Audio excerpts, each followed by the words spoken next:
Alkyl हैलाइडों को बनाने की विधियां, methods of preparation of alkyl halides. सबसे पहले हम इसे बनाएंगे एल्केनों से। एल्केनों की हैलोजन से क्रिया करवाने पर प्रतिस्थापन अभिक्रियाएं संपन्न होती हैं, वे एल्किल हैलाइड बनते हैं। जैसे विभिन्न एल्केनिक क्लोरीन के साथ निम्न प्रकार की अभिक्रियाएं संपन्न करती हैं। एथेन 25 डिग्री सेल्सियस के ऊपर प्रकाश की उपस्थिति में Cl2 से अभिक्रिया करके क्लोरोएथेन बनाएगा। प्रोपेन क्लोरीन के साथ में 1 क्लोरोप्रोपेन वे 2 क्लोरोप्रोपेन बनाएगा। 1 क्लोरोप्रोपेन की यील्ड 45% है और 2 क्लोरोप्रोपेन की यील्ड 55% है। एन ब्यूटेन की रिएक्शन 25 डिग्री सेल्सियस के ऊपर प्रकाश की उपस्थिति में क्लोरीन से होने के ऊपर 1 क्लोरोब्यूटेन 28% तथा 2 क्लोरोब्यूटेन 72% प्राप्त होगा। आइसोब्यूटेन के क्लोरीनेशन से 1 क्लोरो 2 मेथिल प्रोपेन 64% तथा 2 क्लोरो 2 मेथिल प्रोपेन 36% प्राप्त होगा। ब्रोमीन के साथ क्रिया कराने पर ब्रोमाइड तो उपयुक्त प्रकार के बनते हैं, लेकिन मिश्रण में इनका अनुपात भिन्न भिन्न होता है। जैसे एथेन के ब्रोमिनेशन से ब्रोमोएथेन प्राप्त होगा। प्रोपेन के ब्रोमिनेशन से 1 ब्रोमोप्रोपेन 3% और 2 ब्रोमोप्रोपेन 97% प्राप्त होगा। एन ब्यूटेन के ब्रोमिनेशन से 1 ब्रोमोब्यूटेन 2% तथा 2 ब्रोमोब्यूटेन 98% प्राप्त होगा।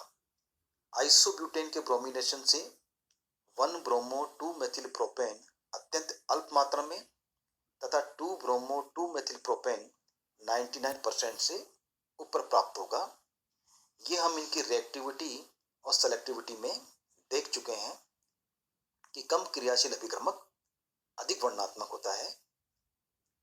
ये अभिक्रियाएं मुक्त मूलक क्रियाविधि के द्वारा संपन्न होती हैं और तीनों प्रकार के हाइड्रोजन परमाणुओं की विस्थापनीयता का क्रम निम्न होता है: 3 degree, 2 degree, 1 degree. Next method है एल्कीनों से। एल्कीने HX अर्थात HCl, HBr अथवा HI के साथ योगात्मक अभिक्रिया द्वारा विभिन्न प्रकार के एल्किल हैलाइड बनाती है। जब अभिक्रिया आयनिक माध्यम से संपन्न कराई जाती है तो इलेक्ट्रोफिलिक योगात्मक क्रिया संपन्न होती है और मार्कोनिकोव के नियम के अनुरूप एल्किल हैलाइड बनते हैं। एथीन की रिएक्शन HCl से करवाने पर क्लोरोएथेन प्राप्त होगा।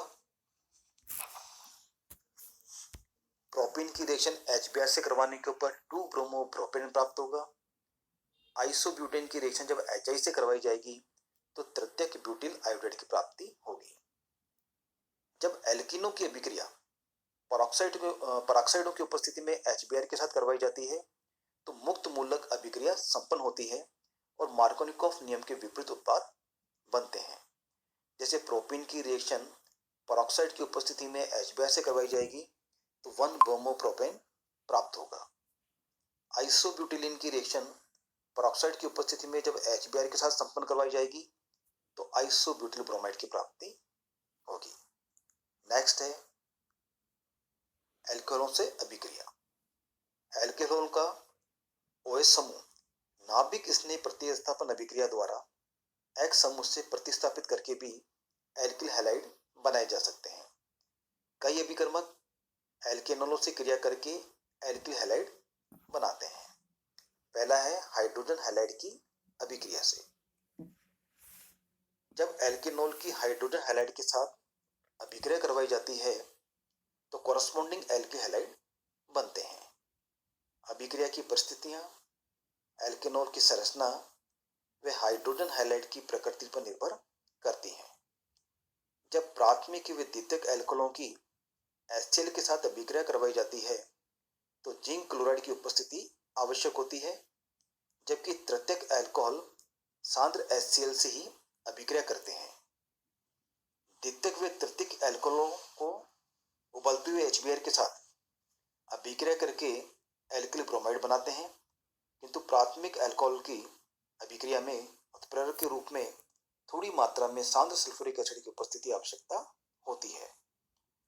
H2O4 की अनुपस्थिति में लगातार उबलते HI की अल्कोहल से अभिक्रिया द्वारा भी एल्किल आयोडाइड बनाए जा सकते हैं। इन अभिक्रियाओं की क्रियाविधि निम्न प्रकार होती है।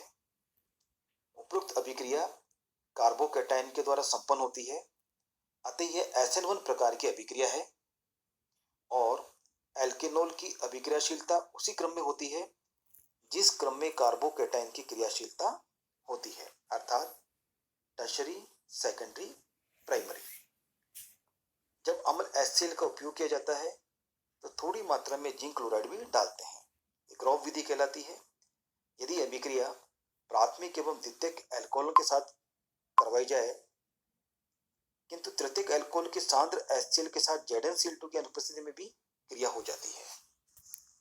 ZnCl2 एक लुईस अम्ल है जो अल्कोहल अणु के साथ सहसंयोजक बंध बनाकर कार्बोकैटायन बनने को प्रेरित करता है और SN1 अभिक्रिया होती है।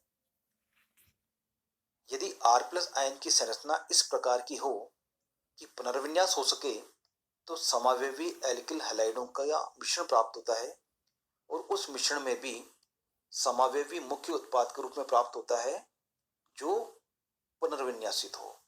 उदाहरण के लिए नियोपेंटिल अल्कोहल की जब निर्जलीय HBr के साथ अभिक्रिया की जाती है तो मुख्य उत्पाद के रूप में टर्शरी ब्यूटिल ब्रोमाइड 72% बनता है। प्राथमिक कार्बोकैटायन है, ये कम स्थायी है और ये पुनर्विन्यासित होकर तृतीय कार्बोकैटायन बनाता है जो कि अधिक स्थायी है और इस प्रकार में तृतीयक ब्यूटिल ब्रोमाइड की प्राप्ति होती है। यदि ZnCl2 की बहुत कम मात्रा ली जाए तो अभिक्रिया उत्प्रेरित तो होती है किंतु पुनर्विन्यास नहीं होता, वह अभिक्रिया SN2 प्रकार की हो जाती है। नेक्स्ट है फास्फोरस हैलाइडों की अभिक्रिया से। फास्फोरस के ट्राई एवं पेंटा हैलाइड एल्केनॉल से अभिक्रिया करके एल्किल हैलाइड बनाते हैं।